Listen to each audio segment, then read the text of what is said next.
Well done, sir. And with that, I believe we are ready to proceed.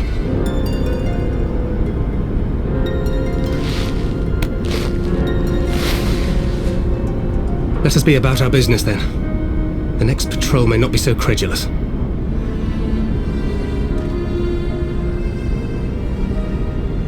Why must you be so disappointingly brusque? You're not at all as Minfilia described, you know.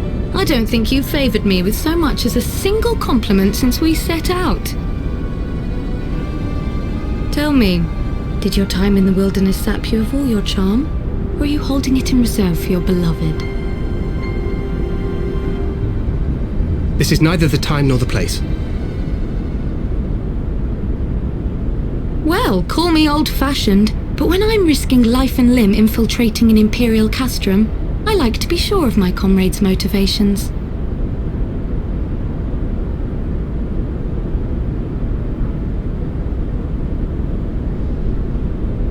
I see now where Alphino gets it from.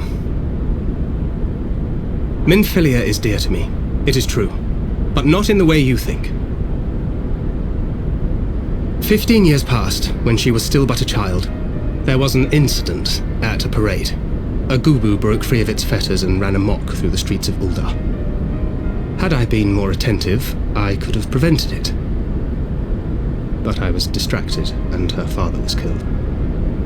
I feared she would never recover, but in the years that followed, she showed herself to be more resilient than I had ever imagined. And when she learned of her gift, she did not flinch from the responsibility, but sought to guide others on the path. She touched the hearts of all around her. Mine, Louisoix, every science. In those dark days following the calamity, she was our guiding light, our hope for a brighter future. She had so many dreams, and I would give anything to make them come true. My apologies. I can see she means the world to you. I did not mean to pick at old scars. No harm done, I assure you. But fair is fair, my lady. What is Minfilia to you? You mean you don't know? Only my dearest friend. When I finally emerged from my torpor, I learned that nary a day had passed without her asking after me. She never gave up hope. And neither will I. Then for Minfilia's sake, let us pray that these vestiges of Hydaelyn's intervention will lead us to her.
Through time and space hast thou journeyed unto me, as I knew thou wouldst.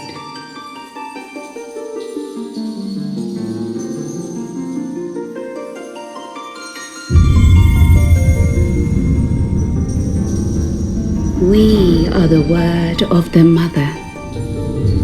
We, who were once called Minfilia.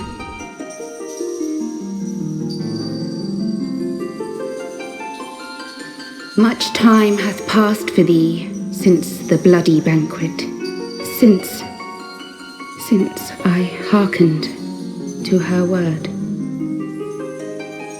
Mother, Hydaelyn, guided me towards Y'shtola and Thancred, that I might be swept up in their flow and delivered unto the ethereal sea. There, adrift and alone, her voice silent once more, I prayed for those we have lost, for those we can yet save. To her I would make an offering.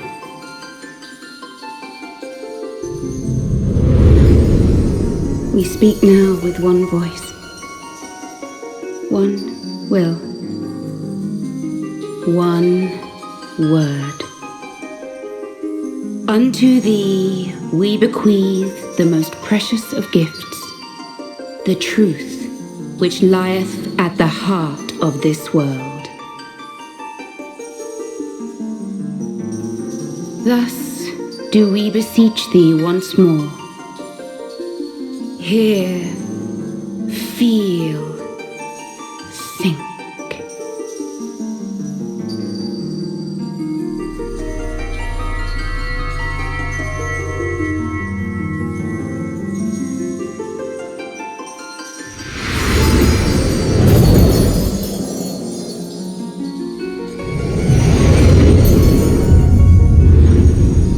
Before there was life, in the depths of the ethereal sea, light and dark did once dwell as one. But the darkness coveted power, and the balance was broken. Thus was I forced to banish him unto the distant heavens, to forever remain apart, a moon bound. In sundering the star did we cry out, and the barriers twixt planes chanced to falter. Across 10 and 3 were we then divided, reflections of the source, each possessed of a shard.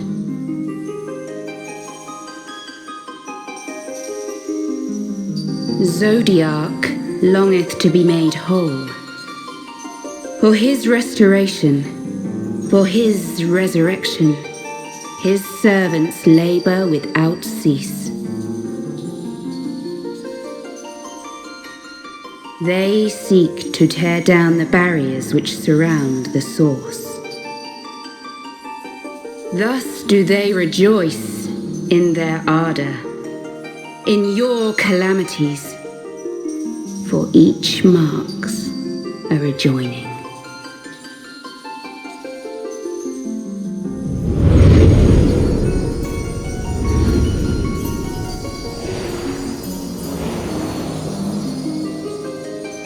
Seven times have they succeeded. 7 times hath the darkness grown stronger. 7 times have I failed. The Ascians cannot be suffered to continue. This is my final.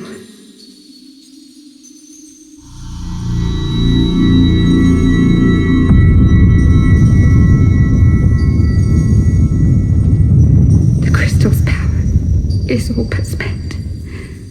With what remains, I will return you to the shore of the ethereal sea.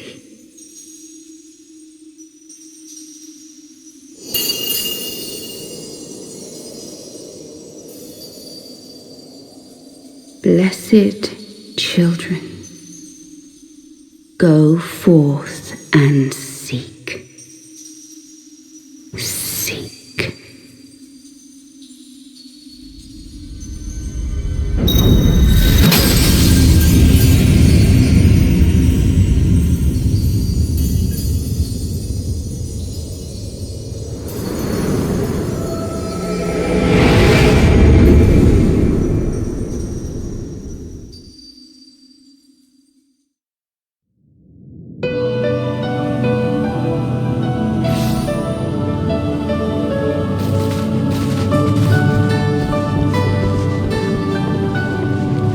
Thank the 12! Did you find her?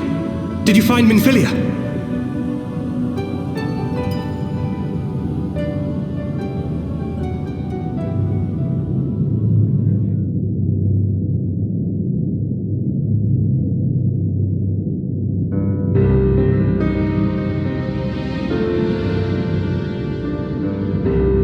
The word of the Mother? I'm not sure I understand. Nor am I. Cryle?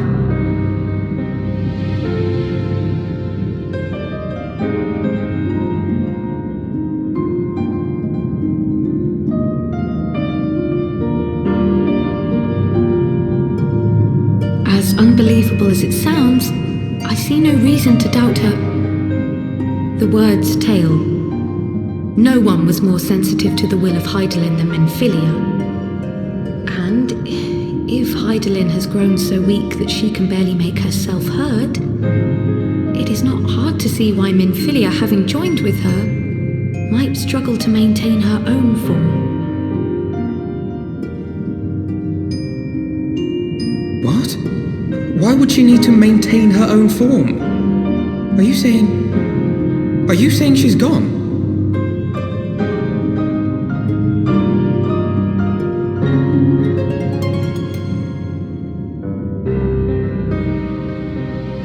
But that cannot be! Not now. Not after all we have accomplished. We were meant to usher in the dawn's light together! She threw herself on the fire to fuel your dawn's light, boy. You'll just have to usher it in on your own. Must you be so ungentle?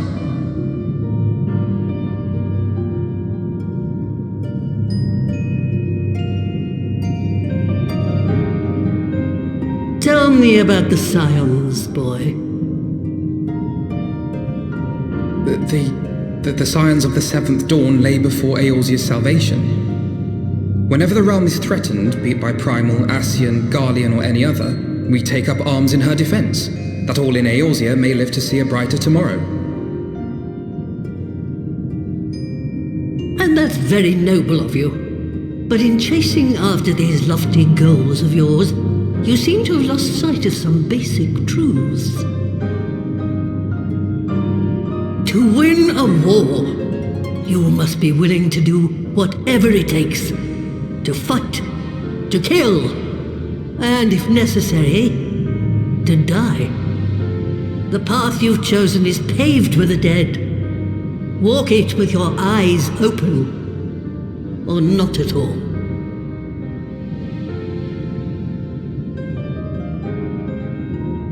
I know the truth of which you speak, and have from the first. If the Ascians will go to any length to resurrect their god, then we must needs be as committed to our cause, to unmask them and their schemes, and to crush them both utterly.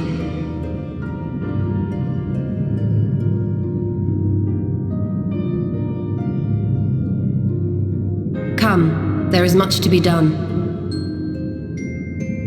Yes, of course.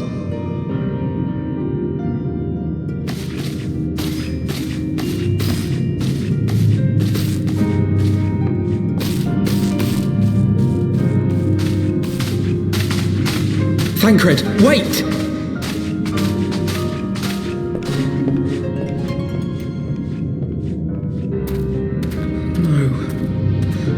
No, this is all wrong.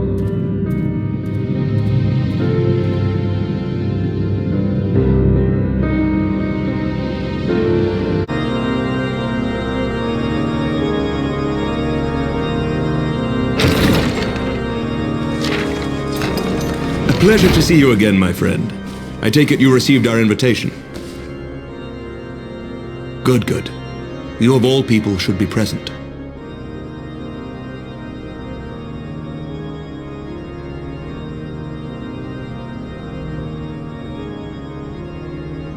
When the true brothers of the faith seized control of the vault, I feared the worst. Yet in adversity were we blessed with the promise of peace between man and dragon through Vidofnir's timely rescue of an innocent child. Timely, I say, though miraculous or providential might better describe the event. The gods themselves could not have devised a more fitting symbol of hope. Needless to say, we could scarce let such an opportunity pass us by. Which is why I set about making formal arrangements for a peace conference between our peoples.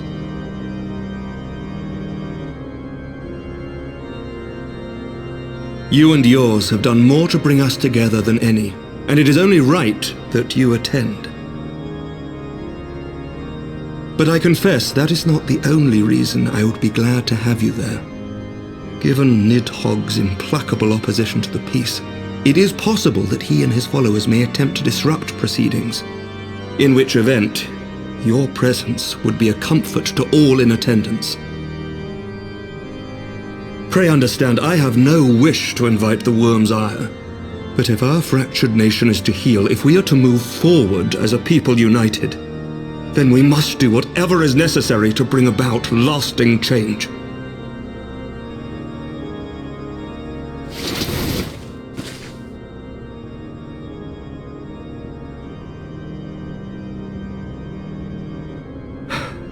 "'Tis nothing, 'tis nothing.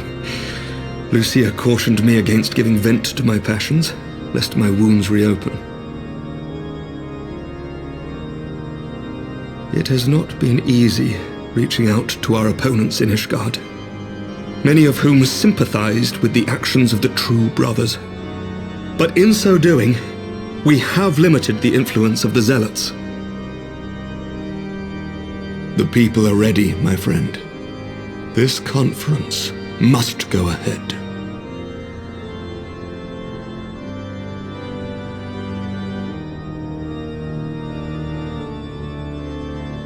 I knew you would understand. The conference will take place on the border of Ishgardian and Dravanian territory in Falcon's Nest.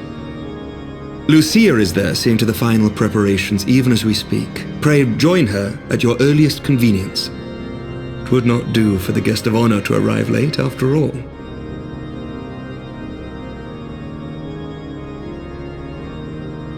Oh, and one more thing.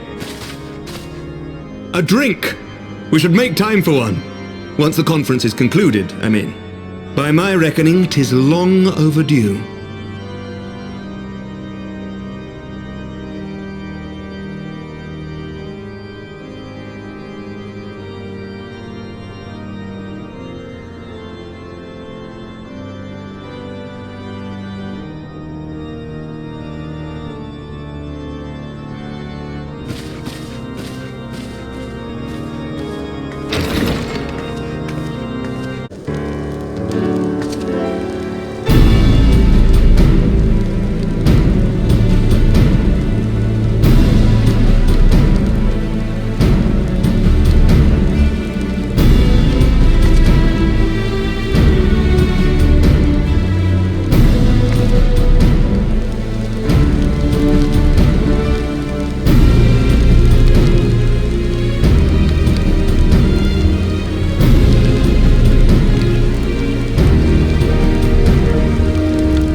Welcome, welcome! Find yourself an empty seat and I'll be with you in a moment.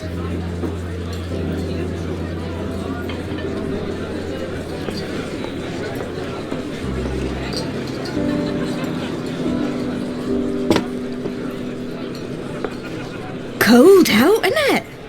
Here, a mug on the house. Let's get some colour back in them cheeks.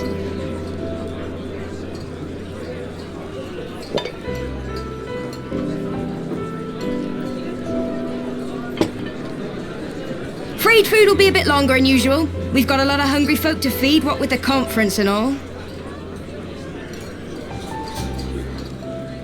Oh, so many people with cause to celebrate.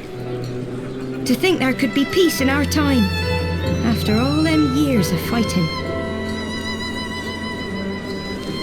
When I heard about the conference, I knew I had to come. I knew I had to be here, to do my bit. My husband, he died fighting the dragons, you see. And here we are, about to break bread with him.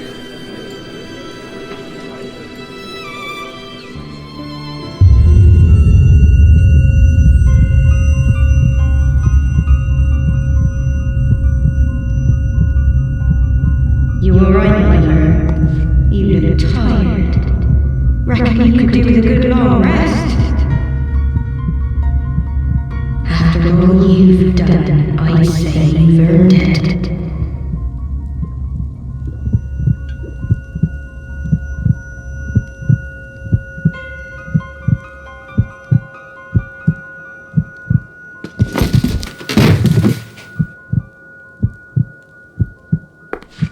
Sleep now. Sleep. Sleep and leave us to our affairs.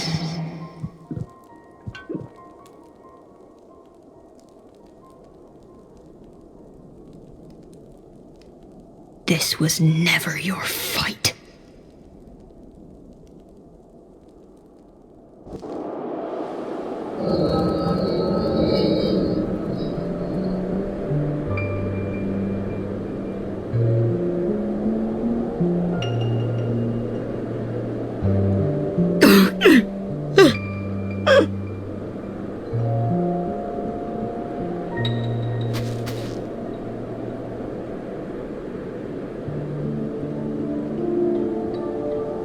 My son. They told me he walks in Alone's halls. Him and the rest of his unit. They told me the same.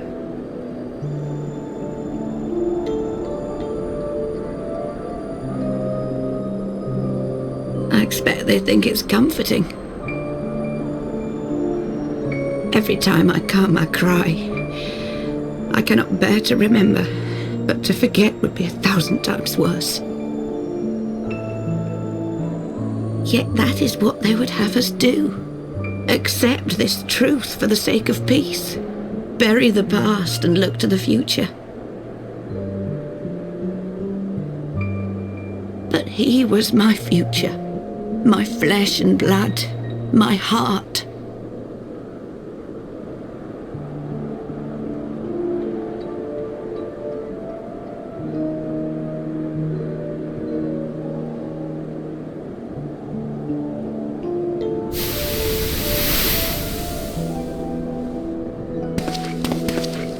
Is this it? We're the only ones with the courage to oppose this madness? Cowards, a lot of them.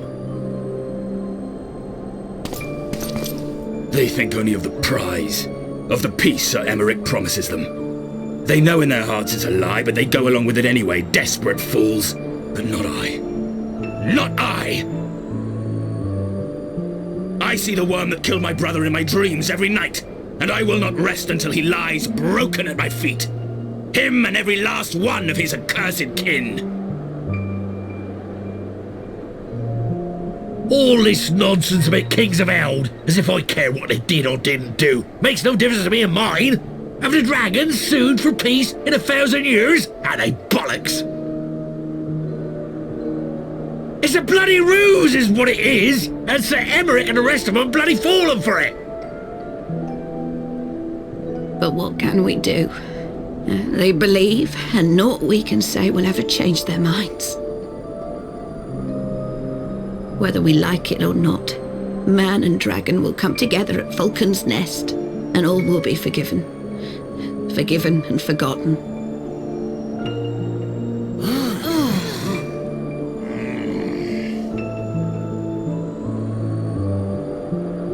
No. I will not let that happen.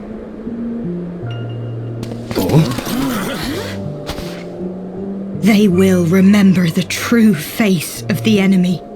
I will show it to them. And we will rise up against them once more.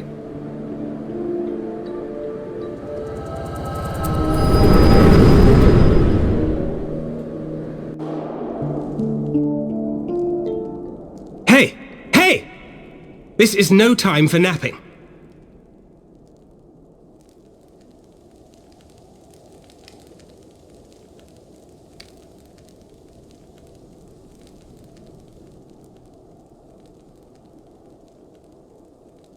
Do you have your wits about you? Good.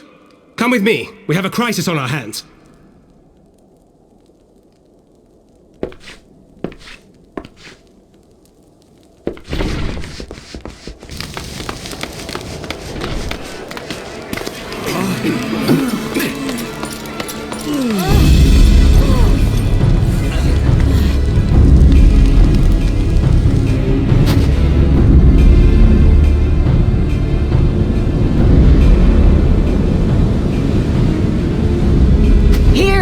Brothers and sisters, do not be fooled by the honeyed words of the Dravarnians.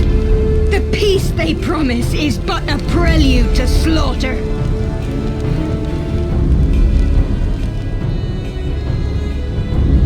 Remember your husbands and wives never returned from war. Your children torn apart by fang and claw. All your loved ones shown no mercy. Does not your heart cry out for vengeance? Your blood boil at the injustice? Remember the face of your enemy, brothers and sisters. Remember it, and strike back!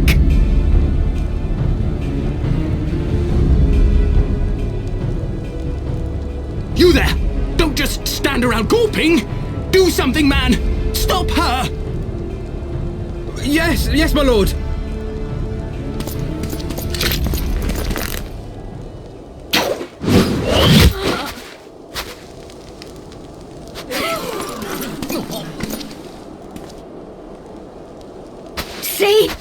See here the true nature of the Highborn. With lies and deception they lead us to our doom. And dare we raise our voices in dissent? Death is our reward. This is the choice they have given us, brothers and sisters. Death by dragon's fang, or death by nobleman's command. Death to all we hold dear. I spit on your choices, noblemen! You will take no more from me! No more! No more!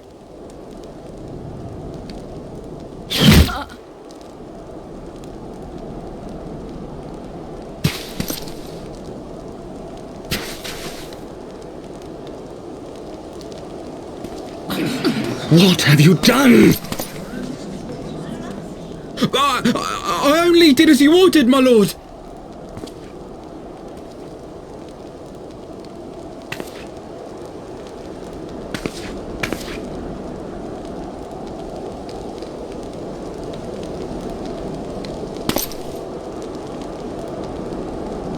I gave no such order! I did not! I never meant for anyone to...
What have they done to you? Onawa! Onawa!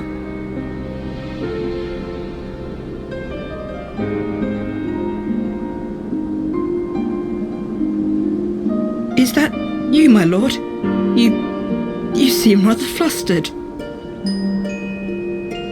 Because of you, you imbecile! What in the seven hells happened to you?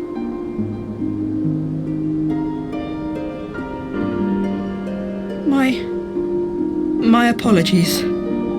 Some few of the guests expressed a wish to leave, and I implored them to stay. It would seem they took issue with my request. Oh, gods forgive me. If I had only been more careful with my words.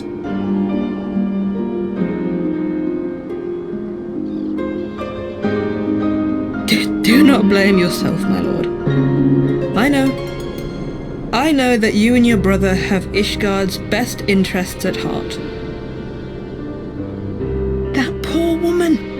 She lives in the past, clinging to the memories of the lost. But the future holds so much promise, so much joy. And you know that better than any.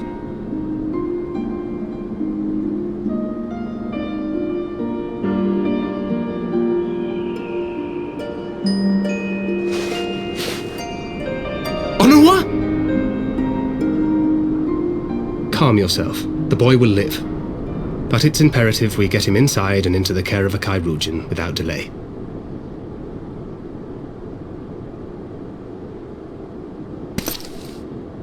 Oh, we were so close! Why does it all have to fall to pieces? Don't they want to live in peace? Don't they want to be happy? We all want the same thing! And still it falls to pieces! Tell me, what was I supposed to do? Someone, anyone, tell me, what was I supposed to do?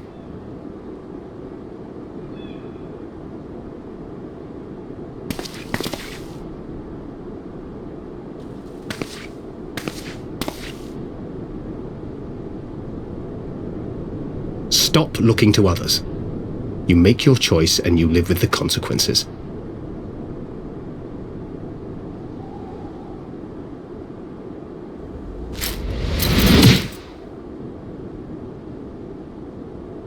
And what would you know about consequences?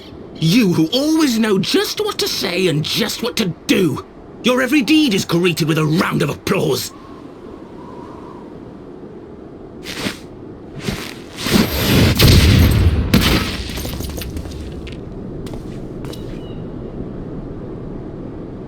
You know nothing about me. I have fought tooth and nail for the people I hold dear. Done everything in my power to save them. And I have failed. Learn to live with it. I have.